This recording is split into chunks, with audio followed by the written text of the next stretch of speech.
2 കൊരിന്ത്യർ 10-ാം അധ്യായം. നിങ്ങളുടെ സമക്ഷത്ത് താഴ്മയുള്ളവൻ എന്നും അകലത്തിരിക്കെ നിങ്ങളോട് ധൈര്യപ്പെടുന്നവൻ എന്നുമുള്ള പൗലോസായ ഞാൻ ക്രിസ്തുവിൻ്റെ സൗമ്യതയും ശാന്തതയും ഓർപ്പിച്ച് നിങ്ങളെ പ്രബോധിപ്പിക്കുന്നു. ഞങ്ങൾ ജഡത്തെ അനുസരിച്ച് നടക്കുന്നു എന്ന് നിരൂപിക്കുന്ന ചിലരോട് ധീരത കാണിപ്പാൻ ഞാൻ ഭാവിക്കുന്നു.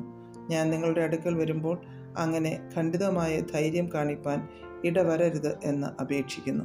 ഞങ്ങൾ ജഡത്തിൽ സഞ്ചരിക്കുന്നവർ എങ്കിലും ജഡപ്രകാരം പോരാടുന്നില്ല. ഞങ്ങളുടെ പോരിൻ്റെ ആയുധങ്ങളോ ജഡീകങ്ങൾ അല്ല, കോട്ടകളെ ഇടിപ്പാൻ ദൈവസന്നിധിയിൽ ശക്തിയുള്ളവ തന്നെ. അവയാൽ ഞങ്ങൾ സങ്കല്പങ്ങളും ദൈവത്തിൻ്റെ പരിജ്ഞാനത്തിന് വിരോധമായി പൊങ്ങുന്ന എല്ലാ ഉയർച്ചയും ഇടിച്ചു കളഞ്ഞ് ഏത് വിചാരത്തെയും ക്രിസ്തുവിനോടുള്ള അനുസരണത്തിനായിട്ട് പിടിച്ചടക്കി നിങ്ങളുടെ അനുസരണം തികഞ്ഞു വരുമ്പോൾ എല്ലാ അനുസരണക്കേടിനും പ്രതികാരം ചെയ്യുവാൻ ഒരുങ്ങിയുമിരിക്കുന്നു. നിങ്ങൾ പുറമേയുള്ളത് നോക്കുന്നു.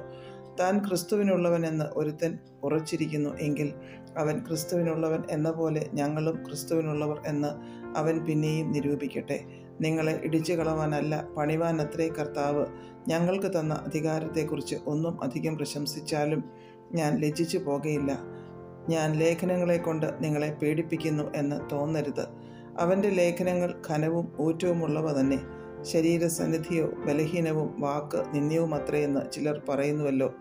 അകലെയിരിക്കുമ്പോൾ ഞങ്ങൾ ലേഖനങ്ങളാൽ വാക്കിൽ എങ്ങനെയുള്ളവരോ അരികത്തിരിക്കുമ്പോൾ പ്രവൃത്തിയിലും അങ്ങനെയുള്ളവർ തന്നെ എന്ന് അങ്ങനത്തവൻ നിരൂപിക്കട്ടെ.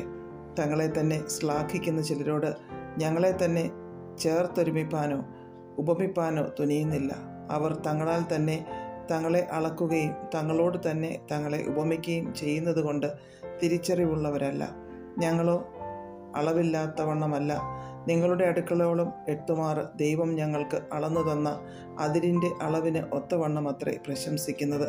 ഞങ്ങൾ നിങ്ങളുടെ അടുക്കലോളം എത്താതെ അതിർ കടന്നു പോകുന്നു എന്നല്ല, ക്രിസ്തുവിൻ്റെ സുവിശേഷം പ്രസംഗിച്ചുകൊണ്ട് ഞങ്ങൾ നിങ്ങളുടെ അടുക്കലോളം വന്നിട്ടുണ്ടല്ലോ. ഞങ്ങൾ മറ്റുള്ളവരുടെ പ്രയത്നഫലം കൈവശമാക്കി അളവില്ലാതെ പ്രശംസിക്കുന്നു എന്നുമില്ല. നിങ്ങളുടെ വിശ്വാസം വർദ്ധിച്ചാൽ ഞങ്ങളുടെ അതിരിനകത്ത് നിങ്ങളുടെ ഇടയിൽ അത്യന്തം വലുതായ ഫലം പ്രാപിപ്പാനും മറ്റൊരുത്തൻ്റെ അതിരിനകത്ത് സാധിച്ചതിൽ പ്രശംസിക്കാതെ നിങ്ങൾക്ക് അപ്പുറത്തുള്ള ദിക്കുകളോളം സുവിശേഷം പ്രസംഗിപ്പാനും ആശിക്കയത്രേ ചെയ്യുന്നു. പ്രശംസിക്കുന്നവൻ കർത്താവിൽ പ്രശംസിക്കട്ടെ. തന്നെത്താൻ പുകഴ്ത്തുന്നവനല്ല, കർത്താവ് പുകഴ്ത്തുന്നവനത്രേ കൊള്ളാകുന്നവൻ.